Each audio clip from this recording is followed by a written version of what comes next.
For 30 years, Johnny Carson dominated late-night TV with The Tonight Show.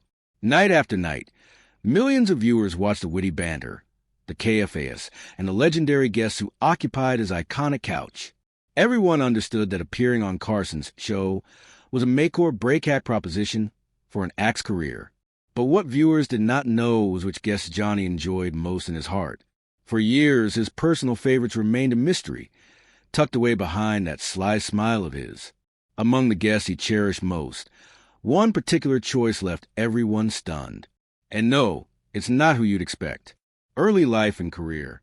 Johnny Carson, destined to be late-night television's king, was born on October 23, 1925 in Corning, Iowa.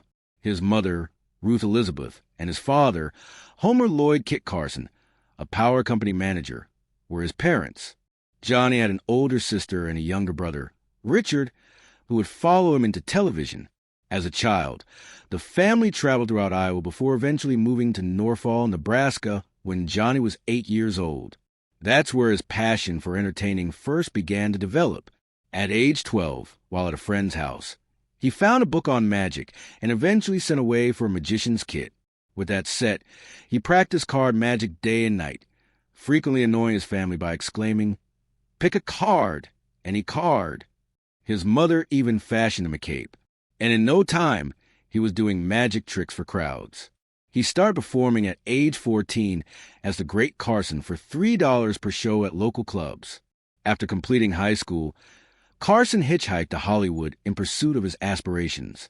He is said to have once been fined $50 for impersonating a midshipman, although this anecdote has frequently been disputed. At the outbreak of World War II, Carson enrolled in the United States Navy in 1943. He trained under the V-12 Navy College program at Columbia University and Millsaps College before becoming an ensign. He served aboard the USS Pennsylvania as a communications officer, decrypting top-secret messages. Carson was also a master amateur boxer, sporting a 15:01 record with most fights being held on the ship. Later in his life, he would say that his most proud Navy moment was when he did a magic trick for James Forstall, the Secretary of the Navy. That trick gave him confidence that he could entertain anyone, no matter how tough the audience. Following the war, Carson utilized a GI Bill and attended the University of Nebraska. He initially majored in journalism before switching to speech and drama due to a desire to become involved with radio. He even wrote his college thesis on comedy, examining radio skits and how to create humor. He graduated in 1949 with a degree in radio and speech. He began his career at a local television and radio station in Omaha in 1950, where he immediately demonstrated his flair for quick-witted improvisation. He transferred to Los Angeles, where comedian Red Skelton recognized his potential and gave him a job as a writer. Carson substituted for Skelton one night during a live show, which provided an added boost to his name. Soon enough, Jack Benny asked him to be a guest on his show for a rosy career for the young comedian. Carson anchored several shows in the 1950s, among them The Johnny Carson Show and the game show Who Do You Trust?, where he first got to know his future sidekick Ed McMahon. By 1962, NBC finally prevailed in convincing Carson to host The Tonight Show, though he had shown some reluctance initially. This move rewrote television history forever. Carson's feud with Wayne Newton. Back in 1980, Johnny Carson was making headlines, not for a humorous monologue, but for falling out with Wayne Newton. Here's how it went down. Carson was set to purchase the Atlanta Hotel and Casino in Las Vegas, but at the 11th hour, he withdrew from the deal. A consortium led by Wayne Newton stepped in and bought the property instead. Of course, the press framed the story as Carson losing the deal, which didn't exactly please Carson. According to attorney Henry Bushkin, Carson was getting increasingly ticked off by all the rumors and started making jokes about Newton on The Tonight Show. Those jokes started a feud between the two performers. Newton didn't let it slide.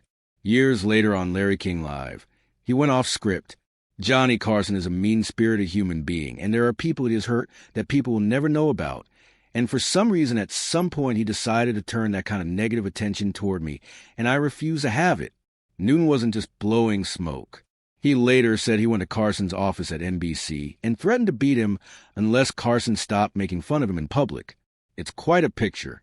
Newton confronting Carson, insisting that the joke stop.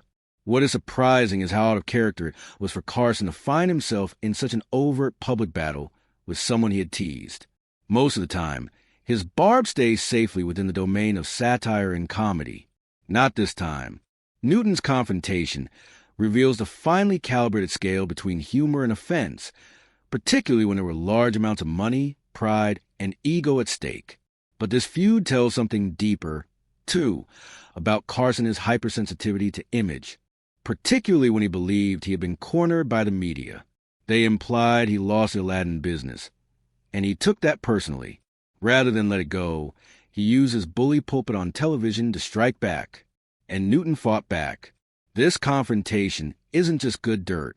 It tells us something about what Carson valued reputation and respect, and how he was perceived by others. And if someone crossed a line, real or imagined, he would strike back in ways that entailed more than a quick joke. Now, let's reveal those 10 guests who were loved the most by Johnny Carson. 1. Steve Martin. Steve Martin was not merely another comedian who came by Carson's couch. He became a favorite of Carson's. Throughout the years, Martin regularly appeared on The Tonight Show starring Johnny Carson. So much so that his name is included among the regulars whom the network still features in its featured guest series. What made Martin such a great fit was his style. Slightly wild, slightly crazy, always unexpected. He combined stand-up banjo playing offbeat jokes and even balloon animals in some routines. Carson enjoyed guests who added their own zing, and Martin certainly did. The Johnny Carson official website itself states that Steve Martin was more than just a wild and crazy guy. He was also a favorite guest of Johnny Carson. Since he appeared so regularly, Martin became one of those visitors the viewers anticipated and waited to see.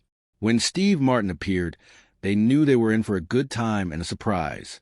Through the years, Martin's visits became part of the Tonight Show identity. He was not a guest, but a regular treat.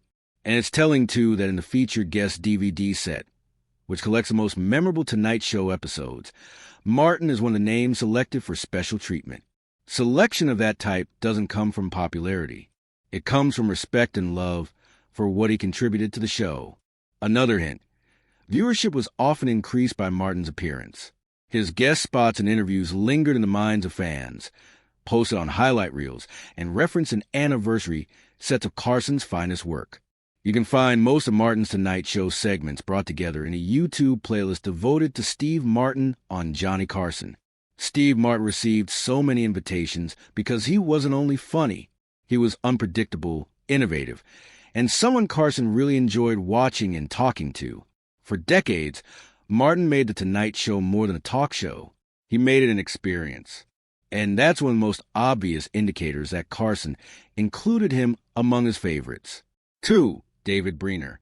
David Brenner was one of the names you'd always expect to pop up when Johnny Carson turned on The Tonight Show. He wasn't just a guest once in a while. He showed up more than 150 times during the 1970s and 80s, making him the most frequent guest during Carson's reign. It was his comedic approach that made Brenner unique. He wasn't about outrageous stunts or boisterous jokes. He was all about observational humor, laughing at the kind of things people experience daily, but do not often discuss. Family foibles, sitting in traffic, growing older, odd news stories, the kind of thing that could be appreciated by millions. Carson clearly admired this format a great deal, as Brenner was frequently invited to stand up and perform a complete stand-up comedy set instead of merely repartee on the couch.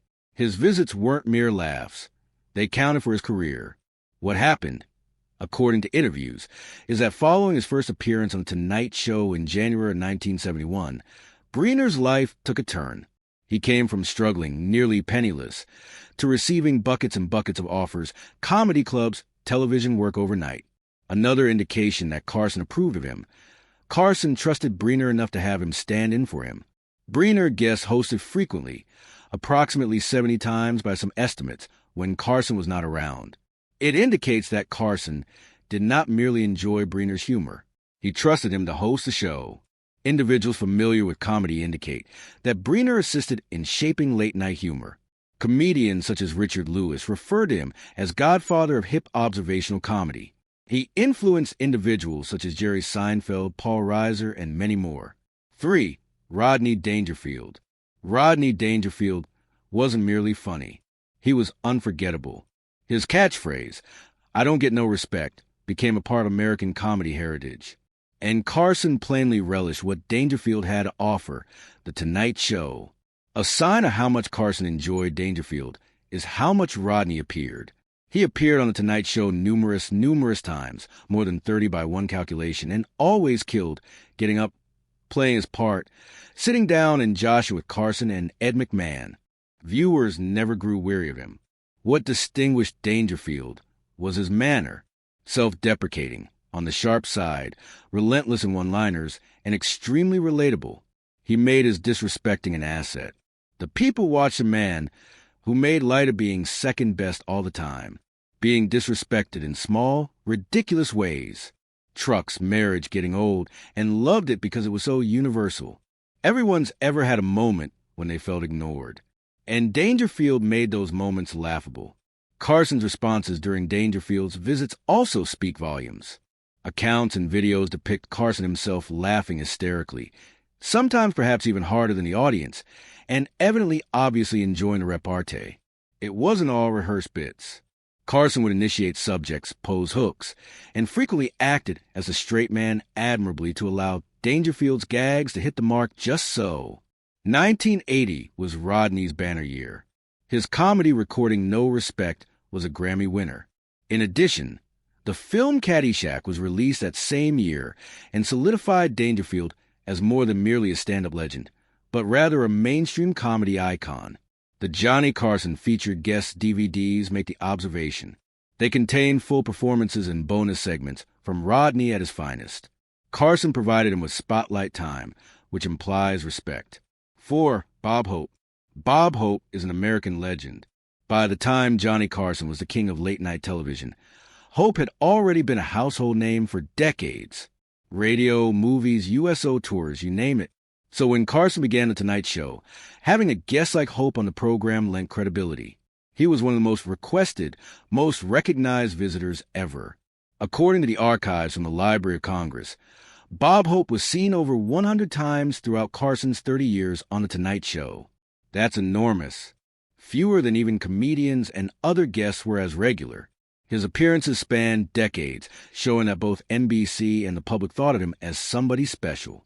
Despite that frequency, the Carson-Hope relationship wasn't one of easy admiration.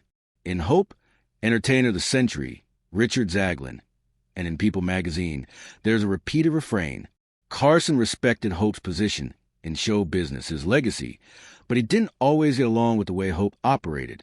One source of tension was that the Hope tended to appear to plug his specials or show highlights from them, typically in a scripted fashion with gag one-liners and rehearsed routines. Carson, who appreciated spontaneity, humor, and dialogue, apparently didn't always love this format. Carson felt that Hope's shows became formulaic. Same format, same type of jokes, even extended reels of promotional footage that lasted longer than Carson or the producers at Tonight liked. Peter Lasley, a longtime producer of The Tonight Show, put it nicely. Johnny admired Hope's place in show business, but he was not a great admirer of his work. Hope had seniority both at NBC and in American comedy. Hope was a huge network star before Carson. That meant that when Hope wished to appear publicly on Tonight's Show, he generally could.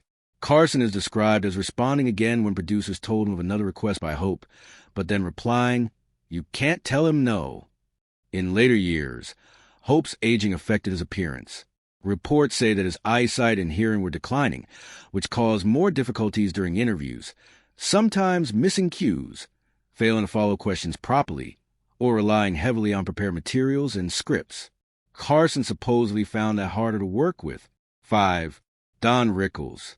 Don Rickles bore the nickname Mr. Warmth, but referring to him as warm would perhaps be an exaggeration. He was closer to being the insult comedy king. He possessed a talent for quick wit, and he could dish out barbs of humor on anyone there and back again, audience members, other celebrities, even Johnny Carson himself. Because of that, or maybe despite that, Rickles eventually became one of Carson's favorite repeat guests. One large hint is that The Tonight Show's featured guest series devotes Volume 1 to Rickles, pointing out that he was a favorite guest, and Carson enjoyed allowing him to do his thing. That tells us a great deal. To place him first in that series demonstrates respect and affection for what Rickles contributed. Rickles made many appearances on Carson's program. His approach, spontaneous, sharp, unpredictable, was an ideal counterpoint to more scripted talk show spots. He was provocative, but never really mean or cruel. There was always timing and wit involved. A well-known incident serves to demonstrate their on-again, off-again relationship, the cigarette box incident. In 1976, when Bob Newhart was guest hosting Tonight Show, Rickles performed a bit on Carson's wooden cigarette box as a prop, bashing along the way.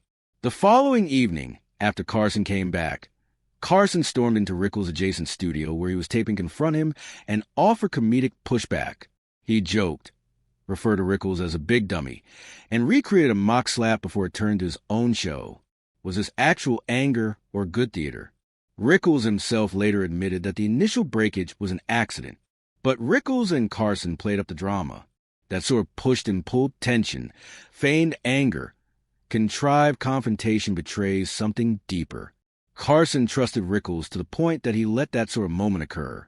He created space for comedic tension and let Rickles be Rickles.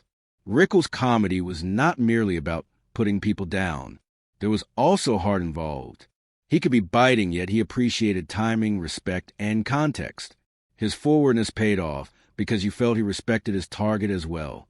That's one reason audiences and Carson kept bringing him back. 6. Robin Williams. Robin Williams wasn't only hilarious. He was a whirlwind of energy, impossible to predict, and one of the guests Carson obviously adored having around. As the Johnny Carson official website says in its featured guest series, Williams was a guest on The Tonight Show 9 times. Each appearance lit up the screen with what the website calls comedy magic.